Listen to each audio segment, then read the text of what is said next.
Então, bom pessoal, então nós vamos continuar com o terceira parte de exercícios e eu vou passar um exercício para vocês. Né? Tem que ter exercício. Não, tem que ter um exercício.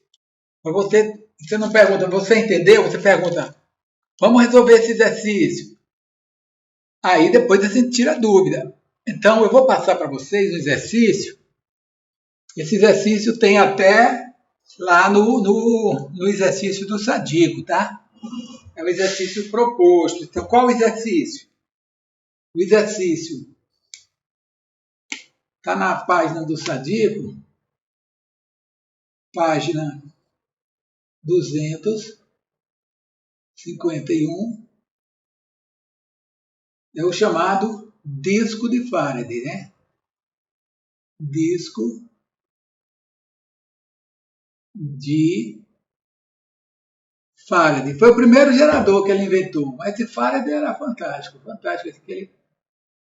Ele, Michael Henry, né? Não, mas ele é mais. Em Londres, né? Ele inventou o primeiro gerador de corrente contínua. Então, o que é esse gerador de corrente contínua? Como é que ele é feito? É um disco metálico de raio. Vamos chamar raio L. Raio L. Certo? Eu acho que dá para ver esse nome aí, disco de Faraday. Então, eu vou desenhar aqui o disco. Parece com aqueles antigos medidores de energia que tinham um discozinho, né? Metálico. Então, aqui é um disco metálico. Posso até colocar o esboço 2D colocando os eixos aqui. Vou colocar os eixos aqui. O eixo X.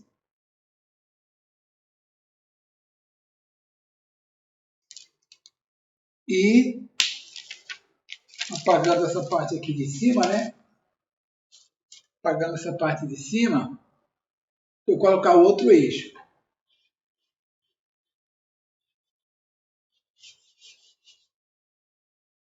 Depois eu vou recapitular. Isso aí, inclusive, é muito importante esse exercício. A gente pode explicar também o funcionamento do motor de indução a partir disso aqui. Então, eu vou colocar agora o eixo Y. Aqui, o eixo X está para cá. O eixo Y está para cá. O eixo Y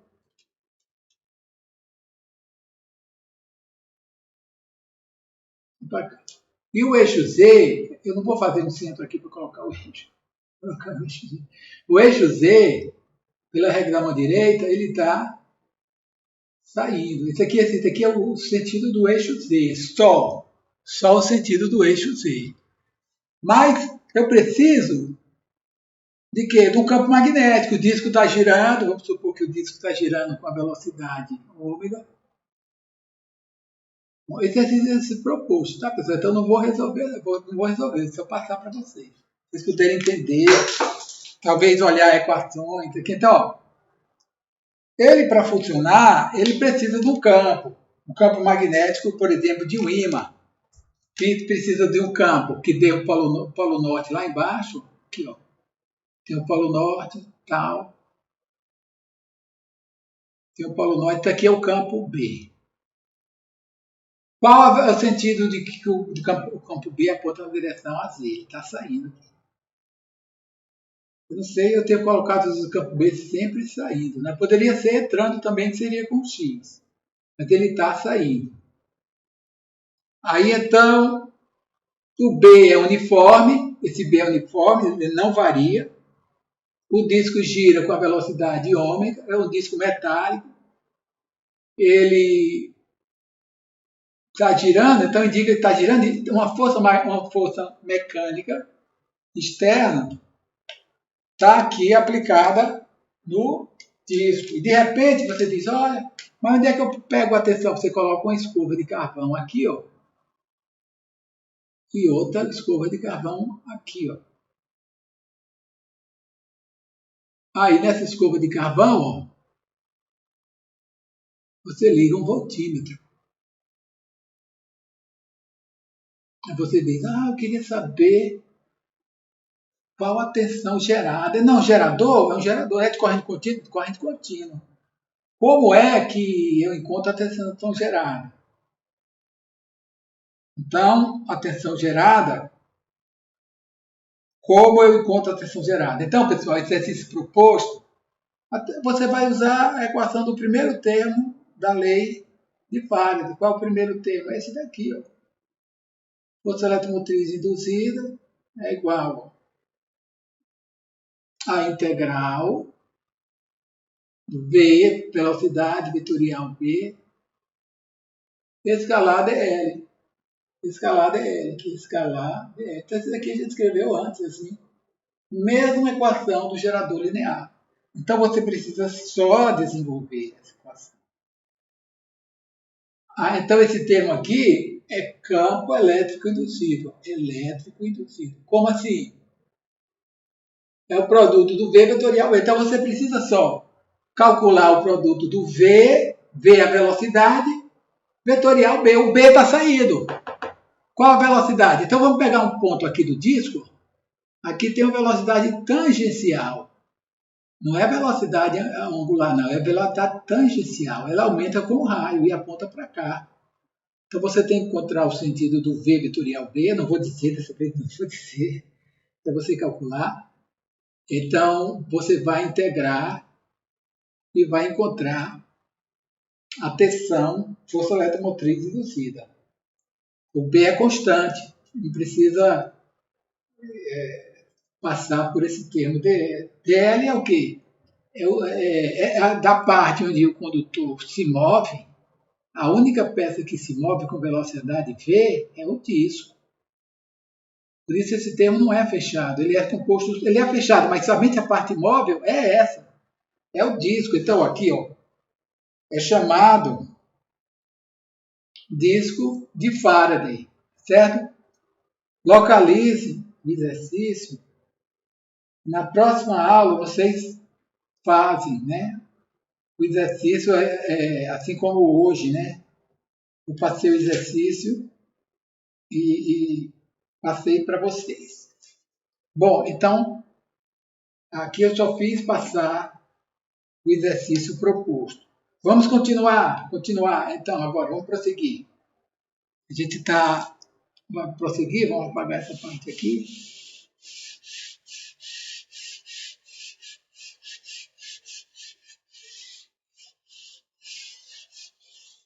Então, o último módulo, pessoal, os campos harmônicos.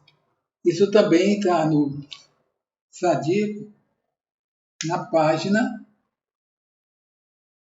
352.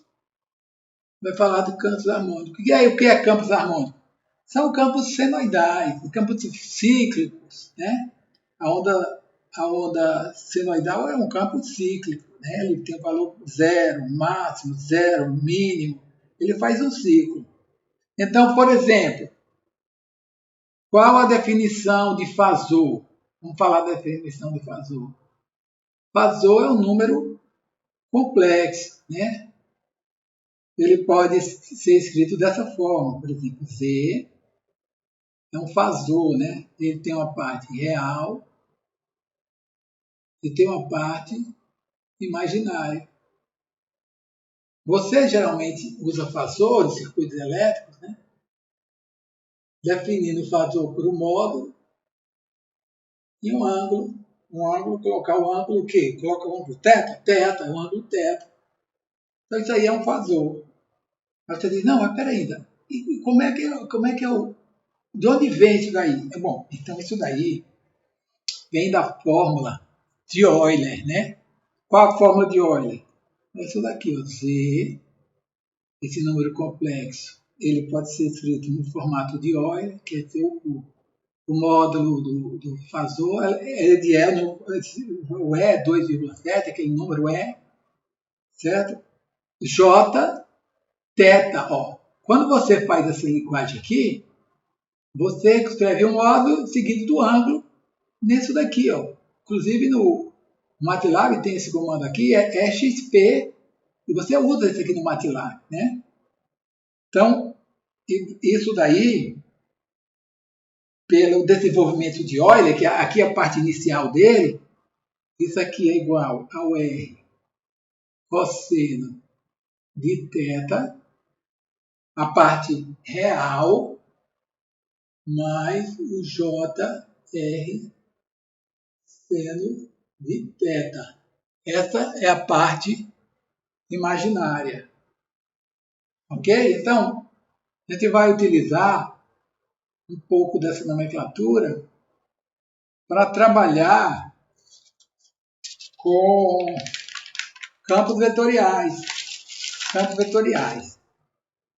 Vamos prosseguir. Eu vou dar um exemplo agora para campos vetoriais. Aqui não é campo vetorial. Vamos agora para o campo vetorial. Vamos apagar. Apagar isso daqui.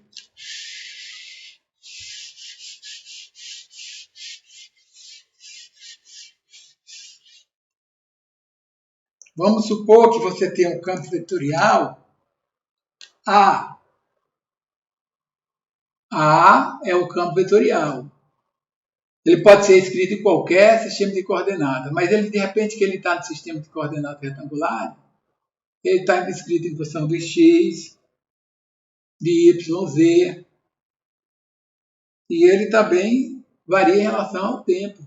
Varia em relação ao tempo. Isso aqui é o que? Isso aqui é um campo vetorial, pode descrever uma onda ou qualquer outra coisa. Então, eu posso representar esse fasor, por exemplo, se ele for uma onda, vamos colocar ele em termos de onda. Aqui, ó. Aí a gente até dá um exemplo aqui do A. Campo vetorial A é descrito pelo módulo, não tem atenuação, que se tivesse atenuação aparecia atenuação, por exemplo, é igual a menos sentido de propagação vezes alfa, seria a constante de atenuação. Mas não tem atenuação, não. Ele propaga sem atenuação. Sem atenuação. No vácuo, quando a eletromagnética está no vácuo. Aqui é só para exemplificar. Então, A0, cosseno. Vou explicar o significado disso aqui. Cosseno de ômega t menos beta z ax. Aqui, beta z ax. Isso aqui é um campo magnético, campo magnético é um campo com o módulo A0, aponta sempre na direção AX. Se propaga no sentido positivo do eixo Z. Aqui é Z, tá, pessoal? Z. Essa onda é uma onda cossenoidal e ela não está parada. Não. Ela se move no sentido positivo do eixo Z. À medida que desenhe o eixo Z, desenhe o eixo Z aqui. Imagine uma tensão, uma onda senoidal de módulo A, módulo A0, né? Que se propaga nessa direção positiva do eixo Z. Então, essa aí é a equação da onda eletromagnética que se propaga nessa direção. Você diz, não, por quê? Porque isso aí? Não, porque eu vou mostrar a representação fasorial dessa onda usando Euler. Primeiro você observa que isso daqui é a parte real da intensidade de Euler. Isso aqui é a parte real. Porque Euler tem a parte real e a parte imaginária. A parte real é igual assim, ó. A é igual a parte real. Vamos escrever agora a identidade, aquela identidade de Euler. A0, aqui vezes C elevado a J, e aqui você tem ômega T menos beta Z. O que é que eu fiz aqui? Só fiz aplicar Euler, só isso mesmo, aquela identidade lá normal, mostrando que essa parte é a parte real. E aí, você diz, não, mas olha, peraí, isso daqui está no domínio do tempo. Você diz, olha, eu não quero no domínio do tempo, não. Quero no domínio da frequência. Então, olha aqui. Eu quero, então, desculpe, ó, AX. ela aponta no sentido AX, é um vetor. Aí você diz, não, mas sabe o que é? Eu quero no domínio da frequência. Como é o domínio da frequência? É tirando o elemento de tempo fora. Então, isso daqui, você pode escrever também assim, ó. A0 é elevado a j ômega t vezes E elevado a menos j beta z. E se eu cortar o tempo, vou cortar o tempo, não quero saber não. Então vou para o domínio da frequência. Então ele escreve assim, S no domínio da frequência, o elemento de tempo, ele foi tirado fora. Ele não está lá, ele não existe mais. Então como é que fica? E também que a parte real, tudo bem, eu já sei que a parte real, deixa para lá, ninguém fala mais nisso não. Então eu venho aqui que A, e se escrevo simplesmente é igual a 0 vezes E elevado a menos J, B, Z, A, X. Ele aponta sempre na direção X. Aí você diz, olha, ficou legal, ficou mais compacta, né? Uma maneira, a gente tem a mesma onda que se propaga na direção positiva do eixo Z, sem atenuação, aponta na direção AX. Essa equação aqui é melhor de trabalhar do que essa daqui, porque eu posso derivar e fazer outras coisas, ou aplicar as equações de Maxwell na forma fasorial, ok? Vamos passar mais, só para concluir aqui, estamos perto de concluir, vou pegar aqui, apagar essa parte aqui.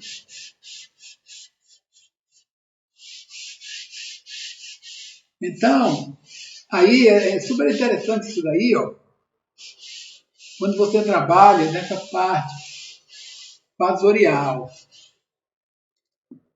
Por exemplo, vou mostrar aqui. Um fasor qualquer, pegar um fasor qualquer. Chamar até de A mesmo. A, ele tem um módulo inicial a 0.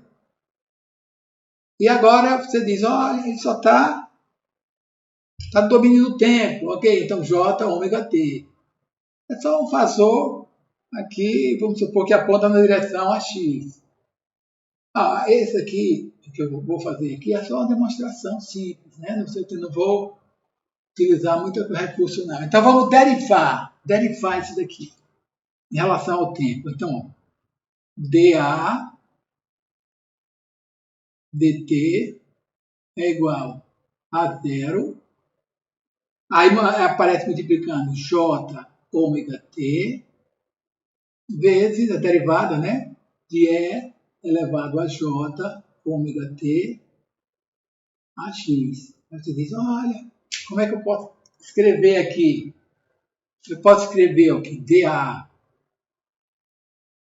dt é igual. Observe que aqui, ó, A vezes E elevado a J ômega T é o próprio A. Então, aqui eu tenho aqui que isso daqui é igual a J ômega T vezes o A. Aí você diz, para que serve isso aí? Eu estou fazendo isso só para demonstrar que esse operador dt equivale ao quê? A J ômega. Como assim?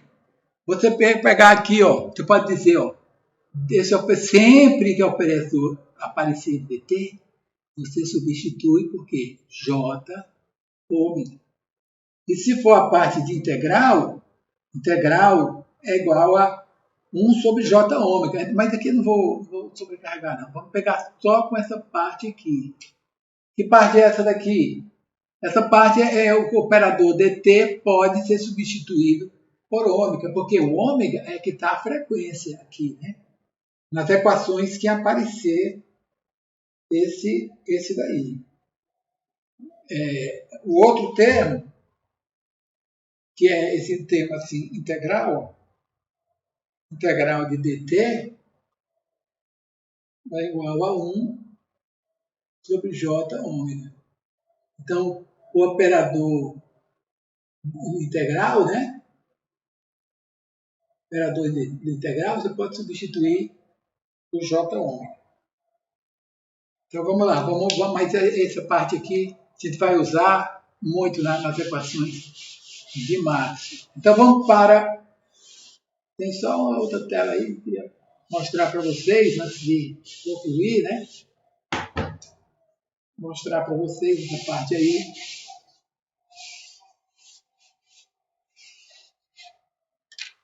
Mostra, aí a gente conclui. Então, por exemplo, ó, quando você diz, olha, eu queria falar sobre o vácuo. Vácuo. O que é o vácuo? O vácuo é o meio que não tem nada nele, é o meio zero, né? Zero. No vácuo não tem carga, então esse termo aqui é densidade volumétrica de carga, é zero. No vácuo, condições para o vácuo. Depois a gente fala para um meio material. Isso aí é uma introdução só. Esse material está no livro, na página 358.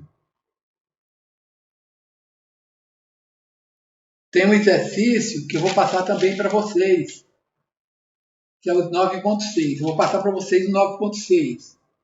Ah, você vai fazer... Não, esse aqui eu estou passando para vocês. Posso tirar as dúvidas, tá? Então, ó, mas é só inicial. No vácuo não há carga.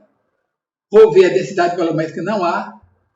No vácuo, material não é condutor, então sigma é igual a zero, unidade de sigma é Siemens, né? Aquela letra S, Siemens. No vácuo, a permissividade elétrica é igual a E0. No vácuo, a permeabilidade magnética é igual a μ0. Mi relativo é 1, mi relativo é igual a 1. Então, para o vácuo, você diz, vou escrever do vácuo. O vácuo tem essas condições. Então, isso aqui vai ser aplicado nas equações de Maxwell. Então, vamos lá, vamos mostrar como é que se aplica. Aplicando as equações de Maxwell para o gráfico. Tentem depois trabalhar nesse exercício aqui, ó, 9.6, tá bom? A gente está seguindo esse material aí. Depois a gente segue outros livros, vamos seguir outros livros também. Esse não é o único, é um dos, né? A gente está trabalhando com 3 livros, às vezes até 4, né? Que é o Wentworth, o outro é o Haidt, o outro é a coleção Shaw, certo?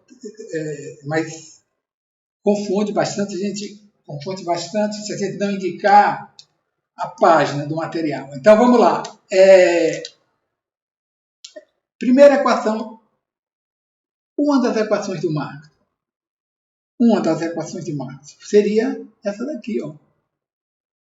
Divergente de D igual a ρV. Você diz, olha, está escrito no formato pontual, onde diz que o divergente de D é igual a ρV. Então, ela na formato integral é o fluxo de D do campo elétrico é igual ao quê? A carga englobada. Tá certo? Então, isso aí é a equação de Maxwell. Você diz, não, ainda que eu quero mesmo é aplicar no vácuo. Como é que a gente aplicaria no vácuo? Então, essa equação não está aplicada para o vácuo. Você diz, mas como? Como? Não estou entendendo. É porque no vácuo não tem carga. E onde tem ρV, você diz, olha, zero. Zero. Não tem carga. Você diz, tem carga, então não é vácuo. Se tem carga, não é vácuo. A outra relação. Relação para o vácuo é o seguinte, que D é igual a ε0 vezes E. Esse daqui é o campo elétrico devido a uma carga pontual. Aqui é a relação para o meio material. Então, você pode substituir aqui em D, aí você fica ε0 vezes o divergente de E é igual a zero. Então, para o vácuo, o campo elétrico deve satisfazer essa condição. Divergente de E igual a zero. O vácuo tem que satisfazer essa condição. Isso para a equação que é chamada a equação de Gauss do campo elétrico, né? Vamos agora para outra equação. Outra equação de Maxwell. Para o vácuo. Então, outra equação de Maxwell para o vácuo é essa daqui, ó. Fluxo magnético sobre uma superfície fechada é igual a zero. Então, eu posso dizer que o divergente de B é igual a zero. Você diz, olha, isso aí já está para o vácuo? Não, não está para o vácuo. Por quê? Não está aparecendo nada aqui do vácuo. Como assim? Quando você escreve para o vácuo, geralmente aparece μ0 e ε0. Então, ó, a condição do vácuo é o seguinte. B, somente para o vácuo, é igual a μ0 vezes H.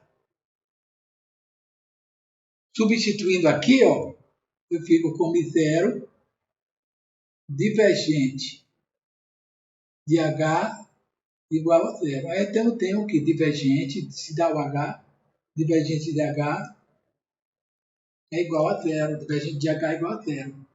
Terminou. Equação de Maxwell. Olha, μ0. Ah, não, μ0 é igual a zero também. Então, ficou aqui, como esse é igual a zero, ou como aqui é igual a zero, eu posso dizer que esse é igual a zero. Porque o μ0 não é igual a zero. Então, terminou a segunda parte. Vamos prosseguir. Mais dois termos e a gente conclui. Vamos pegar aqui. Agora, apagar essa parte do exercício, né? Vamos deixar só a palavra vácuo. Só a palavra vácuo. Tá. Então, vê se vocês conhecem a equação. Você diz, olha, eu conheço a equação. Rotacional de H é igual a J mais o termo de Maxwell. Depois a gente vai explorar esse termo de Maxwell. Pode deixar comigo que eu exploro. Esse daqui é o termo corrente de deslocamento, um termo muito importante, que foi descoberto por Maxwell.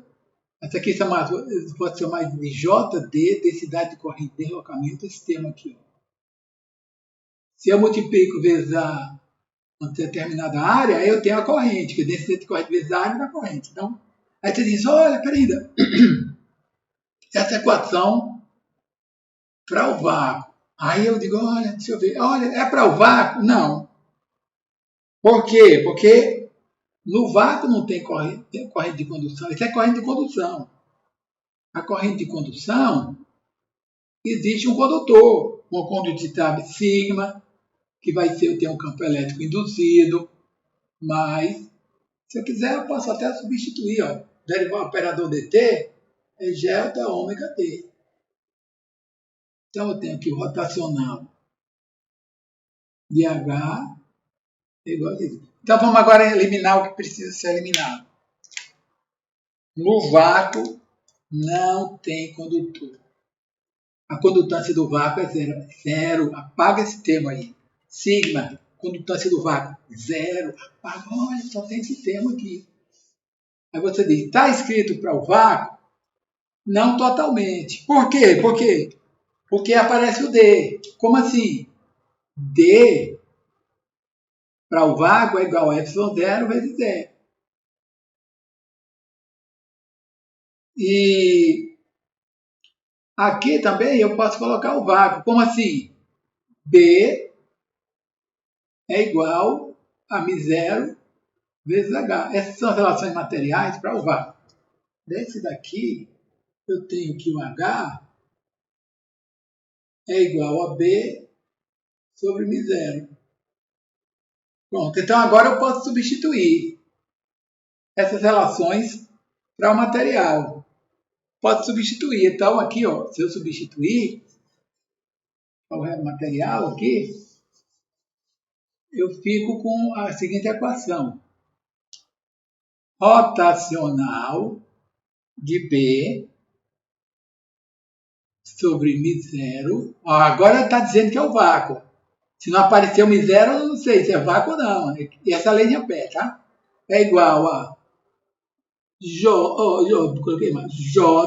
ômega ε0, outro material constante do vácuo, vezes zero. Você diz, olha, eu posso escrever simplesmente assim, rotacional de B é igual a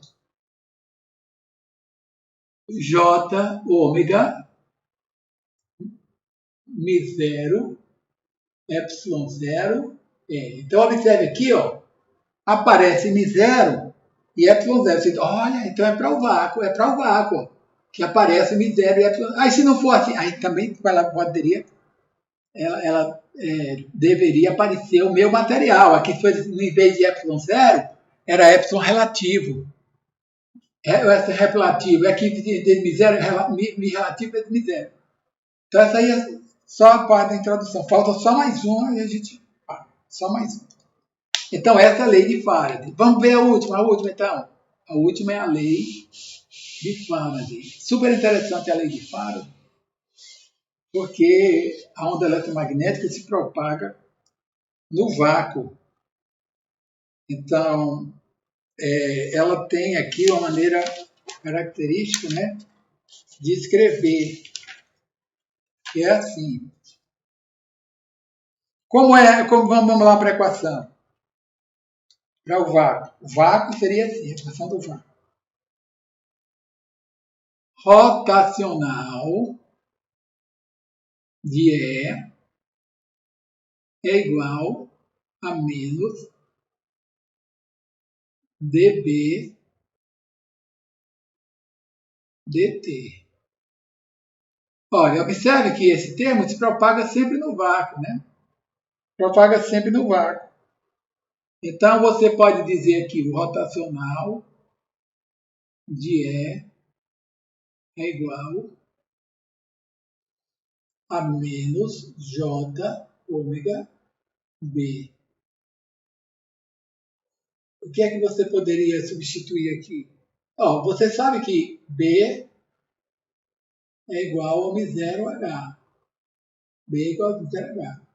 Você pode substituir aqui, e a outra condição é que o D é igual a ε0 vezes o E. Se você quiser deixar em função disso tudo, né? Você fica o quê? Que substituindo desse lado, né?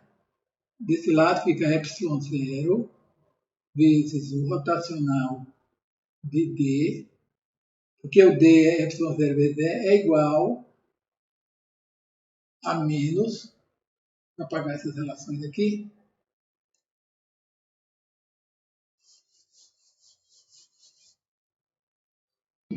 a menos J ômega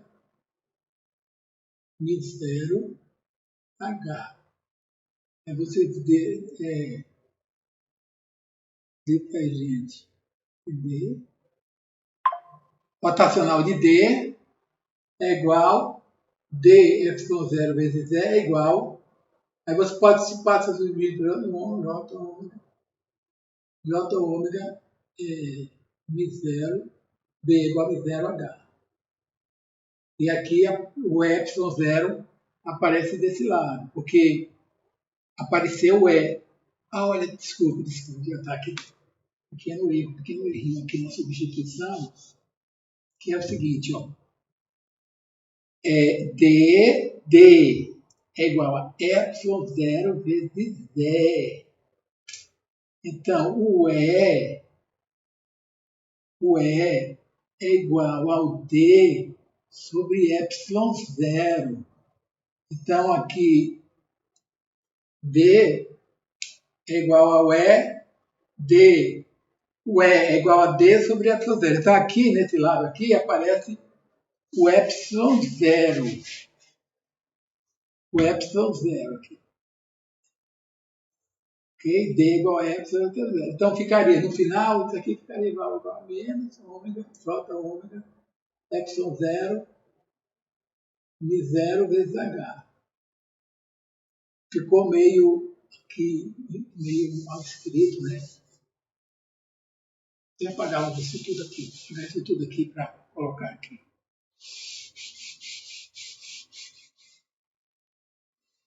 Rotacional de D, rotacional de D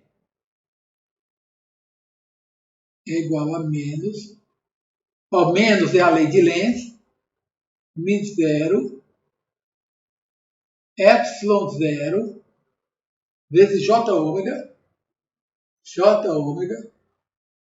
vezes o que? É um μ, né? H. Pô, pessoal, então vocês confiram esse resultado, a gente concluiu aí com as equações de Maxwell para o VAR. Então tem muitos exercícios, muitas outras aplicações que a gente vai ver no próximo módulo. Só um minutinho aqui.